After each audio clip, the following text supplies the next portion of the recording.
صرف کہیں گے تو آج کل اتنا خوف پھیلا ہوا ہے کہ وہ کہیں گے جو آپ کہیں گے ہم بیانات دے دیں گے. تو آج کل تو یہ ماحول ہے, ہو سکتا ہے بیانات لے بھی لیے گئے ہوں. تو اس طرح سے عمران خان اور ان کے بہنوئی اور بہنوں کے گرد گھیرا تنگ کیا جا رہا ہے. لیکن آخر کیوں کیا جا رہا ہے ایسا؟ اس لیے کہ ایک ایسا مجاہد شخص جس نے پاکستان کو حقیقی آزادی دلانے کا بیڑا اٹھایا ہے, وہ یہ کہتا ہے کہ نہ میں ڈیل کروں گا, نہ ملک سے فرار ہوں گا, نہ بھاگوں گا, پشت نہیں دکھاؤں گا اپنی قوم کو, اپنی قوم کو شرمندہ نہیں کروں گا, تمہاری ان چالوں میں نہیں آؤں گا. اب اس کو پریشرائز کرنے کے لیے حربے استعمال کیے جا رہے ہیں. اس سے پہلے عمران خان کے بھانجے کو, جو حفیظ اللہ نیازی کے بیٹے ہیں, جو عمران خان کے بدترین دشمن ہیں بائی دا وے, لیکن ان کو پہلے گرفتار کیا جاتا ہے, اغوا کیا جاتا ہے, پھر ملٹری ٹرائل کی باتیں ہونا شروع ہو جاتی ہیں. اب ملٹری ٹرائل غیر قانونی قرار دیے جا چکے ہیں, لیکن ابھی تک نہیں پتا کہ وہ لوگ جو ملٹری حراست میں تھے وہ کہاں پر ہیں.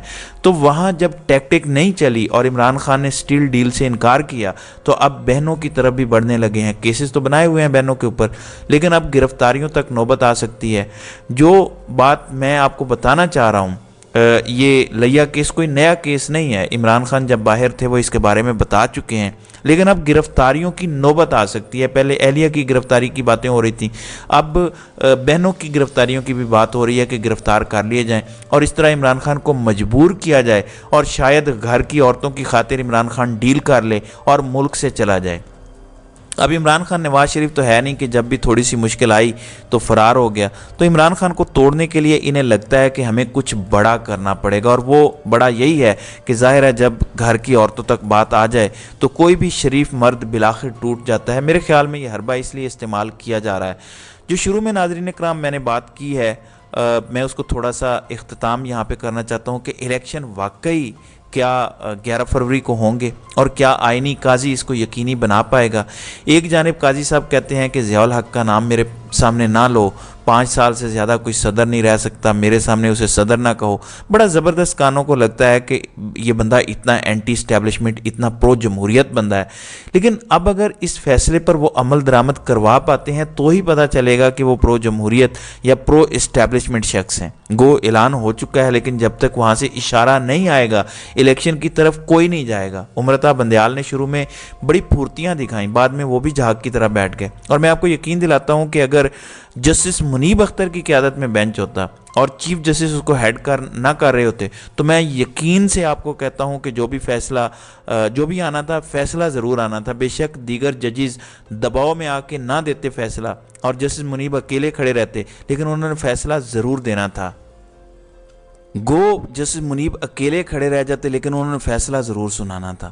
اس طرح نہیں کرنا تھا جس طرح جو ہے وہ جسٹس بندیال کر گئے, اور فیصلہ یہ نہیں ہونا تھا کہ 11 فروری کو الیکشن کروا دو, بلکہ جنہوں نے الیکشن نہیں کروانے دیا ان پر توہین عدالت لگنی تھی. شہباز شریف, چیف الیکشن کمشنر سکندر سلطان راجہ, ان کے لیے سزائیں اناؤنس ہوتی. پوری کابینہ پر توہین عدالت لگا کے ان کو ہمیشہ کے لیے نااہل کر دینا تھا. لیکن ظاہر ہے کہ ایسا کوئی ایکشن نہیں لیا گیا, اور ہمیشہ کے لیے آئین شکنی کی ایک بنیاد رکھ دی گئی ہے. یہ سپریم کورٹ کی جانب سے رکھی گئی ہے.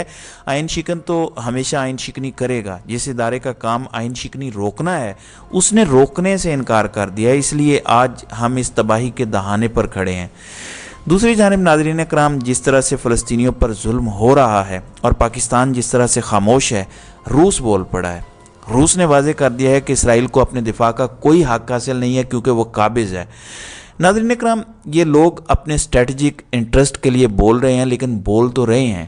ہم خاموش ہیں کیونکہ ہمارے اسٹریٹجک انٹرسٹ اب امریکہ کے ساتھ الائنڈ ہیں. چین ہم سے ناراض ہے, میں آپ کو بتا رہا ہوں. یہ کہتے تھے کہ عمران خان نے چین کو ناراض کیا ہے. بھائی اسے نکال دیا نا, اب کر لو راضی چین کو. کیوں پاؤں پکڑنے پڑ رہے ہیں چین کے, کیوں منتیں کرنی پڑ رہی ہیں؟ کیونکہ پیسہ چاہیے. تو تم امریکہ کے بھی پیروں میں لیٹو, تم امریکہ کے لیے مخبریاں بھی کرو, اور پھر تم سمجھو کہ چین تمہارے ساتھ کھڑا ہوگا. تم اپنی امہ کے ساتھ کھڑے نہیں ہو سکے, چین دیکھ رہا ہے, تم امہ کے نہیں ہو سکے, تو تم چین کے کیا ہوگے؟ اور چین کو یہ نظر نہیں آ رہا. تم اپنے سب سے مقبول لیڈر کے نہیں ہو سکے, تو تم چین کے کیا ہوگے؟ کیا چین کو یہ نظر نہیں آ رہا؟ تو ان سب چیزوں میں حالات پاکستان کے لیے بہت خراب ہیں، بہت مایوس کن ہیں۔ امید کی ایک کرن ہے کہ انشاءاللہ انہی عدالتوں میں سے کچھ جج جو موجود ہیں، جن کے نام میں آپ کو بتا سکتا ہوں، انشاءاللہ وہ اپنی اتھارٹی سٹیمپ ضرور کریں گے اور یہ ہوتی ہوئی نظر آئے گی۔ اور قاضی صاحب جنہوں نے جوڈیشل مارشل لا لگایا ہوا ہے اور کوئی بھی عوامی نوعیت کا کیس لگانے کی بجائے وہ فیض آباد دھرنے کے پیچھے پڑے ہوئے ہیں، ان کو میرا یہ پیغام ہے کہ اگر تاریخ میں زندہ رہنا چاہتے ہیں اور واقعی اینٹی اسٹیبلشمنٹ ہیں تو موجودہ دور کے مارشل لا کو ختم کرنے میں اپنا کردار ادا کریں۔ تو ناظرین اکرام، آپ کی اس ویڈیو کے حوالے سے کیا رائے ہے؟ آپ اپنی رائے کا اظہار کامنٹ سیکشن میں ضرور کیجیے گا۔